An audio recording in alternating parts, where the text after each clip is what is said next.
final part here of our pressure passing system course, it's going to be touching up a little bit on some concepts of weight distribution. Just like I was just talking about the leg weave, where you can branch off and have a lot more details, a lot more options that we are going to cover eventually. Same thing's going to go for weight distribution. But the good thing about this change, this little system that I have in place that I really like to teach and do it myself, is that you learn both how to start entering the leg weave and incorporating it to your game, and also you start learning how to drop weight and using that, moving your foot back, knee down kind of system here, so that you make yourself heavy, make yourself harder to sweep, and later on do it from many other variations, positions, and set of grips, right? So again, most important thing I'm going to talk about here is we're going to work on the same scenario still, right?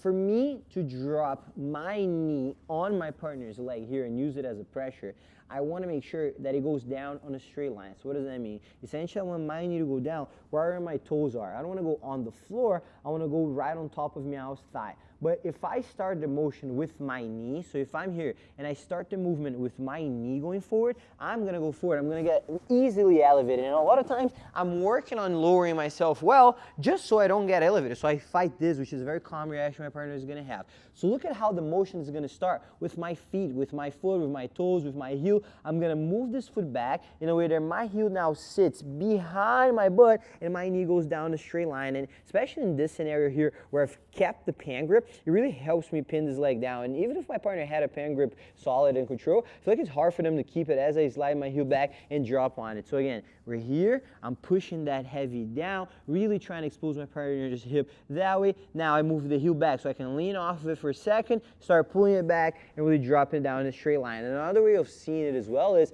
I want my hip to be low. If I drop my knee right, but my head is still a little bit higher than his and hovering over, I'm going to get easily elevated. So always make sure that you're sitting your hip low. Having your butt touching your ankle there, your heel, really helps knowing that you're in the right spot and that you're heavy here where you want to be, right? Now, just turn this way so we show the other side too.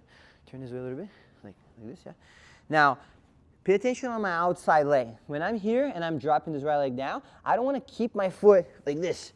This would sit me back too much. I would lose balance. I want to make sure that I start working with that foot edged. Same thing that we were doing before. I engage my foot like that on the ground so I can stay low and heavy at the same time and not be easily moved. Now, one thing that we're going to kind of work on, so it's already a way of trying to attack as well if you're able to get here successfully, is how to fold my partner's leg up. So my partner's goal here is to do what? Keep this knee in my chest so he can essentially push me away and free that bottom leg. So up to here, we're keeping the same grips, and there are some attacks that we're going to work on and talk about later with these grips, but now we're going to switch. I'm going to have this right hand here that I'm grabbing the pants with go on the collar because my knee's already pinned that leg down. And one cool detail sometimes when we're here and we're exchanging, I can grab and lock my elbow in and rest it on my thigh. It makes it easier to place it and kind of just stay strong. And now I'm going to free this hand. My goal is to fold Meow's leg and hip sideways, right? So I place my hand right next to his knee. I get away from it for a second, and now I can start folding it up all the way to the side.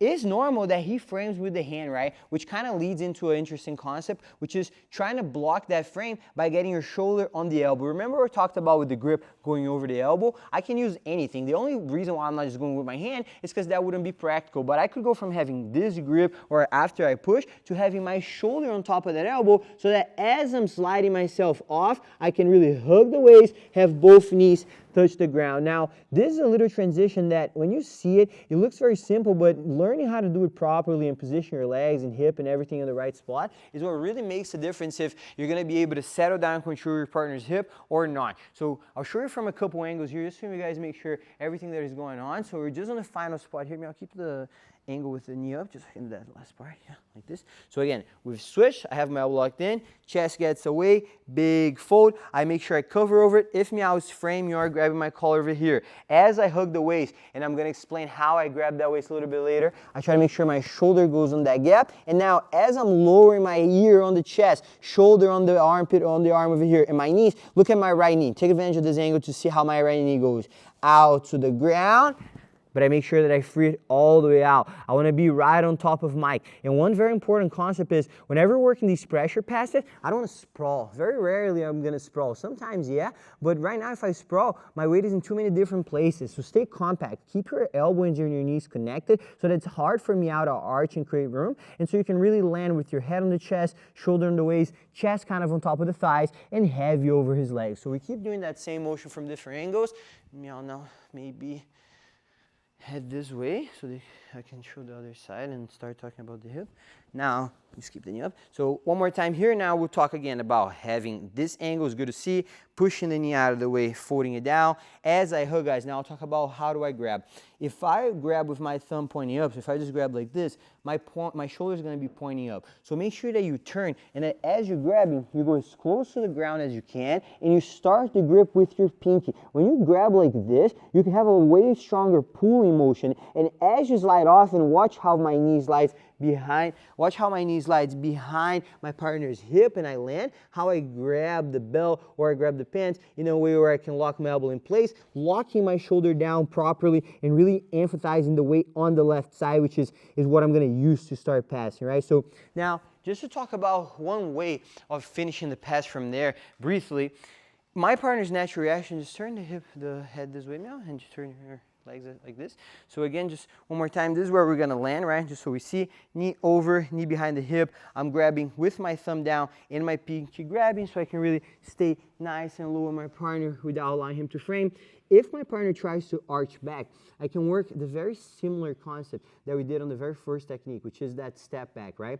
The hip on hip motion. If my partner arches away from me, if I can turn my hip onto his and kind of keep him turning, a lot of times I'm going to have the freedom to step my leg out, and once I'm free, I can just square off and settle down on this leg drag motion. If he turns into me, I can hug the head. If he keeps on trying to turn away, I can lower myself and hold him in place.